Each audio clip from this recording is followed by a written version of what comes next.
Mr. Snyder. The software that ran during the interruption changed that write protection access, and that is the flaw in the software that caused the problem. Other than changing the software, there is no guaranteed method to prevent this kind of thing from happening again. However, because the window of vulnerability is small, this three-step process must be interrupted precisely between steps 1 and 2, and it must be the flawed software that does the interruption.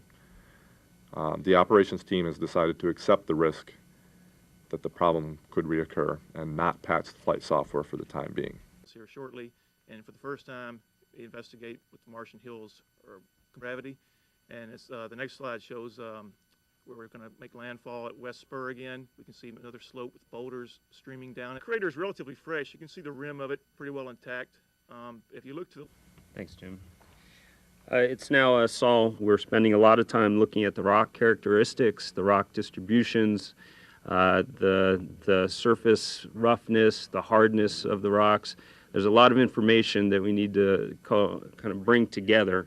It's clear that the vehicle can climb much higher slopes on rocks, and we're in the process of really nailing down exactly what that capability is, finishing some target selection thoughts relative to where we might want to enter the crater, and trying to come around to the conclusion, this very important decision as to whether or not we want to go in and try to approach one of those targets. If we go in, there is a possibility, independent of no matter how much testing we do, that we might not come out. And on the Burns Cliff area, which I think you've seen previously, and the Burns Cliff was sort of a high outcrop exposure of sort of upper layered rock material, and even in the color imagery you can see that there's differences in color. We've been stepping back and looking at what's directly under our feet.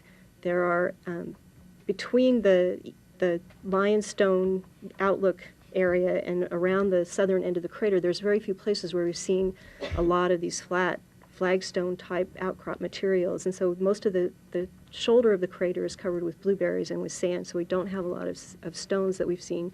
So we actually landed in a good position in panorama position 2 to look at some of these. So we've been taking a high resolution look with PanCam and with the microscopic imager at some more materials that show potential ripple marks. So we see a basalt character down sort of in the rocks in the crim and also in the rocks in the crater, and also down at sort of halfway down the slope. This is consistent with what we saw from mini tests, a result that was released previously, where we see basaltic signatures at the base of this upper wall forming unit and then down into the interior. If you look at the colors, though, there's a few places where we see a little bit of cyan material.